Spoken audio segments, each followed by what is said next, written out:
And check out what that powerful storm did to this one oak tree in a Northwest Albany neighborhood. As you can see, this homeowner has quite the mess to clean up. And right here is where that 7-mile chase ended, as the suspects lost control of their car, ended up striking this tree and tried to get away on a nearby golf course. And now take a look behind me at what remains from yesterday. I'm gonna step out of your way here. As you can see, that pump is still charred, roped off and off limits. Now let me show you why the intersection here at Bethel and 32 is dangerous, because when a driver stops here, they'll look to their left and see there's no traffic coming. Then they'll turn to their right and may see the coast is clear. But when you look back to your left, a truck is coming. And Sheriff Moore tells me this is one of the more elaborate operations that he's seen, because these are clone plants, which means they don't produce seeds. Take a look at this bucket. Now, there are buckets like this that are breeding ground for mosquitoes, and if you have items like this in your yard, you should always make sure to empty the water.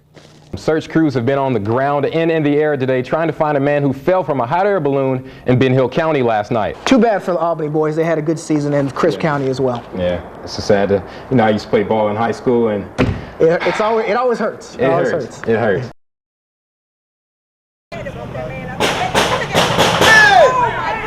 Come on, don't kill that man. Y'all know he's slow. Gunfire rings out in what is usually a quiet neighborhood as Moultrie police bring an hour-and-a-half standoff to an end. That was wrong. And everybody know that was wrong. They know it was wrong.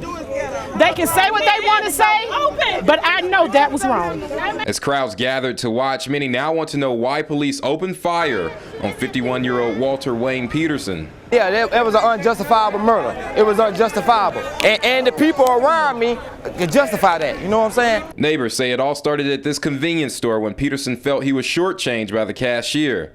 He then threw a brick through the store's front door and then barricaded himself inside his home. The only thing he did was throw a brick through a window at a store. And it cost him his life. And it's ridiculous. It's ridiculous. Now community members are demanding answers for why Peterson was shot. Y'all probably gonna have to beef up now because, our people don't appreciate what y'all did to that man, for real. We don't appreciate that.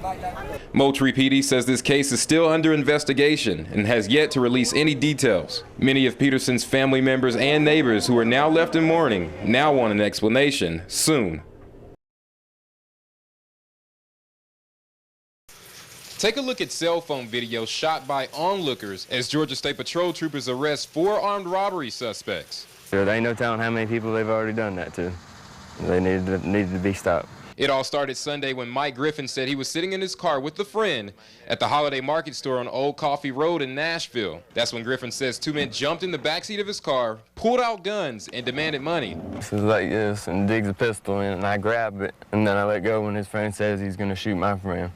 And then they put the gun to the back of his head and made him go through all my stuff asking for money. The robbers took off with about $40 in a getaway car with 2 other men. Griffin decided to chase after them. During the chase that lasted 7 miles and hit top speeds of 120 miles per hour, Griffin said the robbers shot at his car 5 times. His friend told him to stop the chase, but Griffin was determined to catch the crooks.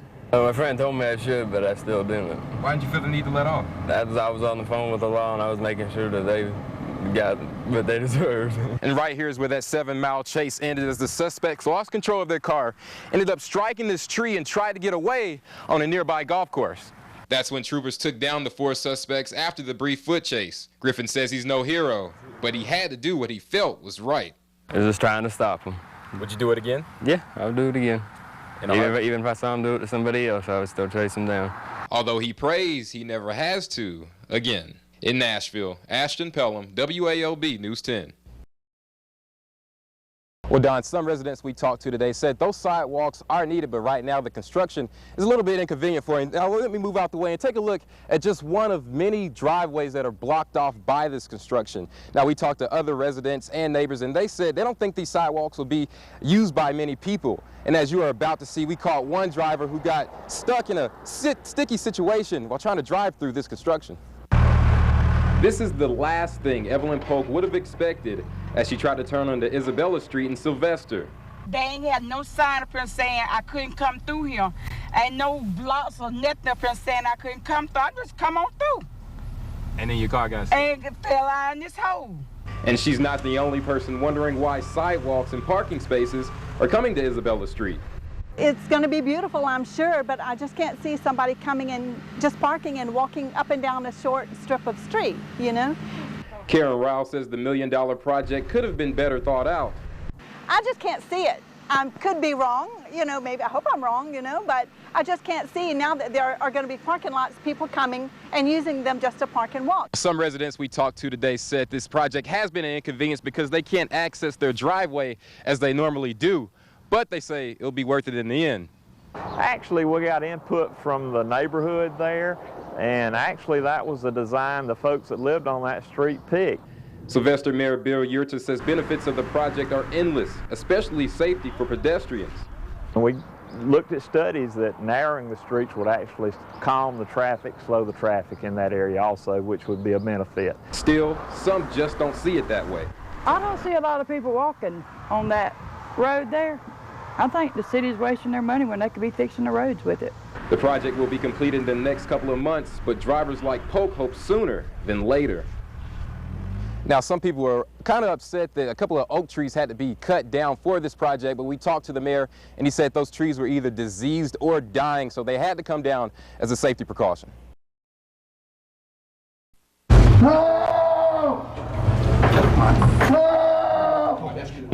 This is how 41-year-old Reginald Smith entered the courtroom to hear his sentence today, almost Hannibal Lecter fashion.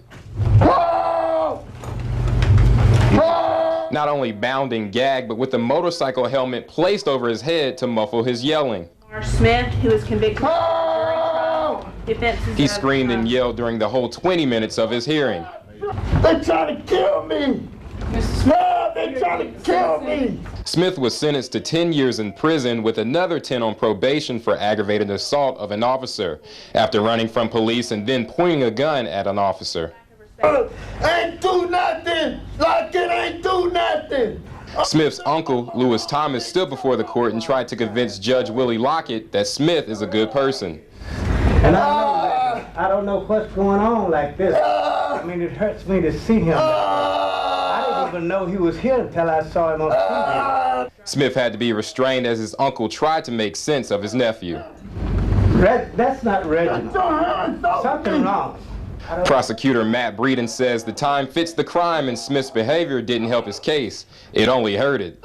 I think his behavior he was very obstructionist, but it really didn't help his case at all. I think the court gave a proper sentence and the jury a proper verdict. The truth, the whole truth. Lewis couldn't believe how his nephew was acting, but does agree he needs some form of help.